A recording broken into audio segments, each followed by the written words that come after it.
just go liquid.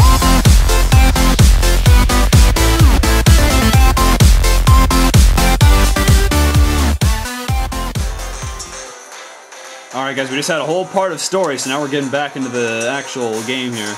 Witness, you went to the trouble of opening a bottle found at a crime scene just to drink its suspicious contents? That's what I've been telling you, I was dying of thirst. It doesn't justify what you've done. The Inquisition shall deal with this witness after the trial. He will find out what it means to be dying of thirst in a more literal meaning. However, let us not waste any more time with him now. The witch has confessed to her crimes. There is no need to investigate Sir Belduc's death any further. Indeed you are right, Inquisitor. Her role in the Sir Layton incident is not entirely clear, but a person who kills a protector to whom she owes her very life can be nothing other than a witch. The court has sufficient grounds to censure as such. Belduc didn't drink the juice that night. And if that's true, there's one thing here that doesn't add up. Mr. Wright, I have to say there's something about this that's bothering me. I'm sure there's a contradiction lurking in that man's testimony. You think so, Luke? Can I really turn a blind eye to that? Let's investigate it. Mister, you're saying you opened the tomato juice bottle, but that claim contradicts a certain piece of evidence. What? Or sorry, defense, I'd like a word with you. Yes, Your Honor? At this point, your client's innocence has already been established. Therefore, whether there is a contradiction in that man's testimony or not should no longer be any of your concern. That may be so, Your Honor, but even though I'm here to defend the accused, the true duty of any attorney is to uncover the truth behind what happened. My job's not done until there are no more contradictions left. Very well. Sir Blue Knight, let us hear about this contradiction you have discovered. The bottle was first opened by that guy, meaning Belduc didn't drink any of it. That means there's one piece of evidence that should be very difficult to explain. I would like to hear about this contradiction too. The defense shall present evidence. Where is the contradiction in this witness having been the one who opened the tomato juice bottle? That's not the tomato juice bottle. Okay, so let's see. In this witness having been the one who opened the tomato juice bottle. Okay. Let's see if we can find the bottle anywhere in here. There's the bottle right there. Is it even open? I see the bottle in there, so I'm gonna go with that. Take that! The contradiction can be seen in one of the sketches of the crime scene. In one of the sketches? Please take a look at Sir Belduc's mouth. We can see a line of red liquid trickling down from his mouth. Yes, well, we have already established that it was the tomato juice. Oh! Exactly, Your Honor. Sir Belduc didn't drink any of the tomato juice that night. Which means there's only one other possibility. That red line is as we thought, first of all, blood. Sir Belduc must have tried to fight back the assailant and bit his tongue in doing so. Unfortunately, that would only bring us back to the problem we encountered earlier. Earlier? If the victim had put up a fight, then there should have been traces of a struggle at the crime scene, and yet no such traces were found. That's what made you assume the witch must have used Familia. Ah, yes, that is so. As I explained before, Master Belduc didn't struggle at all at the time. But when I think about it now, in light of the new information, it was very unnatural. The victim didn't drink the soporific, yet didn't struggle. But what does this mean? If it's not tomato juice nor blood brought about through a struggle with the murderer, then what else could it be? Since it's not tomato juice, we have to assume it's blood after all. Yeah, right, it's gotta be that. We have ruled out the possibility that the victim bit his tongue while struggling with the attacker. Indeed. Then there's gotta be a different reason for that blood being there. He must have suffered internal bleeding that was somehow connected to his death, but what could have caused it? Your Honor? If I may ask one question. A question to whom? If I just clarify this one suspicion, I may be able to explain the blood shown in the sketch. That's why I need to question one person in particular. Barnum, Grayrell, or Amir. Well, Barnum has nothing to do with the crime. Let's get some more information out of Amir. Mister, can I ask you something? Yeah, don't give me that scary look, Bluey. I know nothing at all. I've got nothing to tell. He'd be better off with that bard. You drank the tomato juice that was at the crime scene, right? Don't keep asking me about that over and over again. So what if I did? Then I have another question for you. Did anything else disappear from the crime scene that day?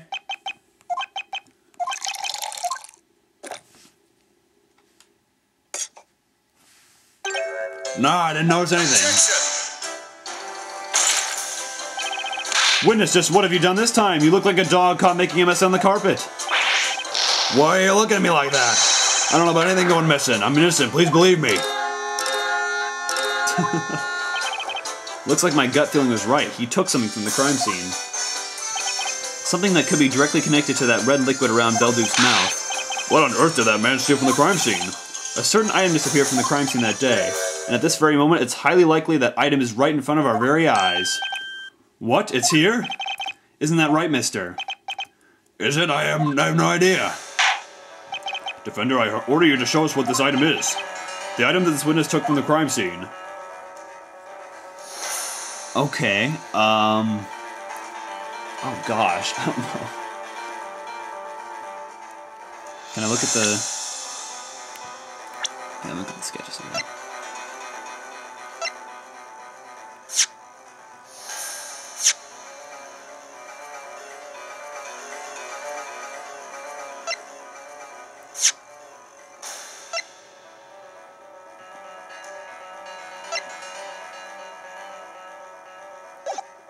I have no idea. Alright, I guess I'll just start left to right, and I'll just start with the bottle, and then I'll make my way to the necklace that he has. So let's start with the bottle. Got it! It's this bottle! The bottle? Miss Griot, I'd like you to clarify something for me. What would that be, Mr. Wright? Sir Belduke was working on creating certain medicines. He had various dangerous substances in his possession as well. How were they stored? Master kept them in a locked medicine cabinet. The bottles were labeled so that it was clear that they were dangerous. They have all been confiscated. As for those labels, did they resemble the label on that guy's bottle? Oh wow, that was actually it. Mister, what are you doing with the product of Master's research? It's not what you think. I didn't have any evil intentions or nothing. That bottle belonged to Master and it was used to store strong poison. Poison strong enough to kill. Poison? What? The red liquid trickling down Sir Belduke's mouth was definitely blood. Now, as for what caused him to bleed like that from his mouth, it was the deadly poison from the bottle this guy stole from the crime scene. This is outrageous! What? That's not what the judge sounds like. Order! Whoa, whoa, whoa! Do you expect me to just keep quiet? It was poison! Poison! Am I gonna die? Just wait and see. Time will tell. Yeah, I guess. More importantly, I want to know why you have that bottle. Huh? Well, that's, remember how I told you I drank the alchemist tomato juice? Indeed, it's not something easy to forget, especially having heard it several times. Well, that was when I saw on the floor, this bottle right here. It was totally empty, and I thought, you know, it's such a fancy-looking bottle and all. I'm a bit of a skull fancier. They have this air of danger about them, right? They certainly do. So since it was there and I was there too, I felt we were kind of meant for each other. What an idiot. I thought this bottle's so classy I could die for it. Had any poison been left in the bottle, you would have died instantly. But if it was empty, it was probably harmless. Oh, hear that? I'm gonna live. Good thing I rinsed it well before use.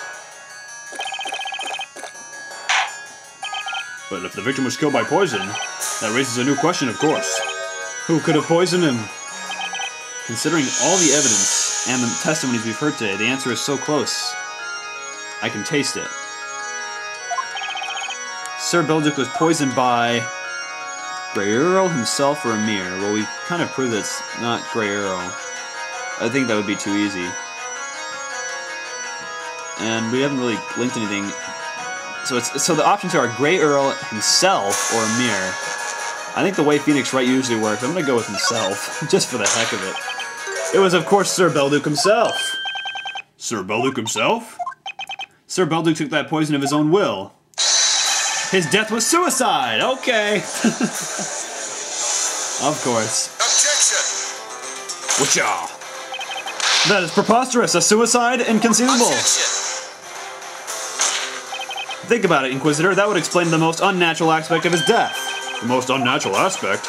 Miss Grey Earl, when you were strangling Sir Belduke, he put up no fight whatsoever, is that correct? Yes, it is. I'm sorry, yes it is. Until today I was convinced it was due to the sleep medicine. It wasn't because he didn't take any. The truth is, when you ripped his throat, Sir Belduke was already dead. He had poisoned himself.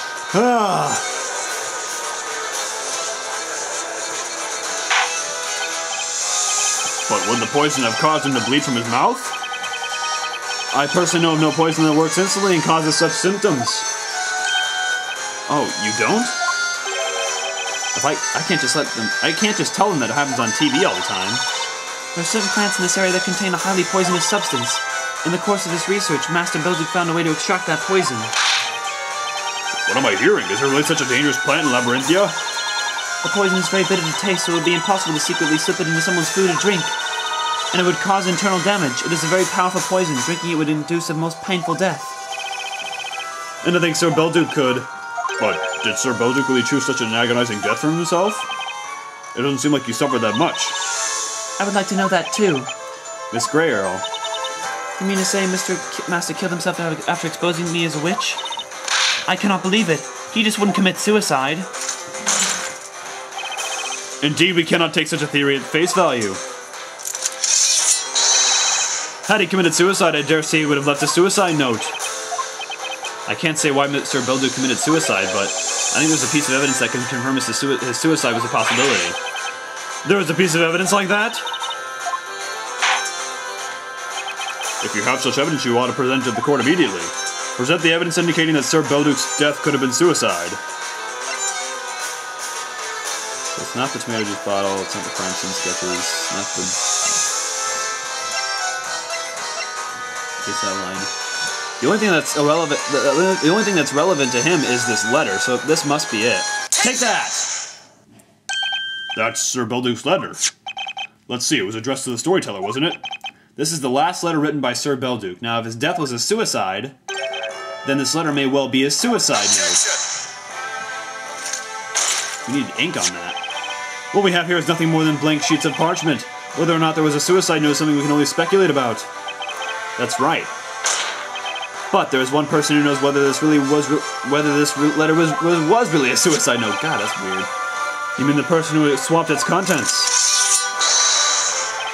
In other words, you, Jean Grey Earl. Witness, you stole Sir Belduke's letter on the night of the crime. Tell us what was written in it. I don't know. What? You don't know? I did steal the letter, yes, but I don't know what its contents were. You mean you have not read it? I couldn't bring myself to read it. It seemed that if I did, everything that had happened since Master Belduke saved my life would be ruined in an instant. I've taken it out and held it in my hands many times, but no matter what, I just couldn't. Well, it's already over already, so you might as well just look at it and see what it is. Miss Grey Earl. Can you tell us where that letter is now? I have it here. Oh, so I just did a high-pitched voice for the judge. You're carrying it around with you? If you were searched, you would have been done for. That night, having killed Master Belduke, I decided to stay in his residence. I knew my identity would be revealed sooner or later, and I was ready for it. So until that time, I decided to always keep the letter with me. My lord.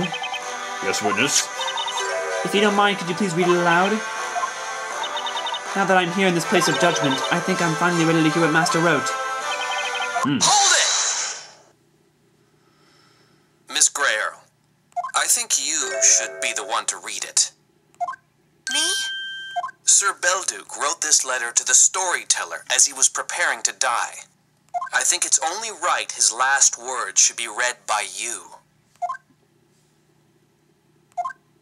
Yes, you're right. I see. I understand. Please allow me to read the letter aloud.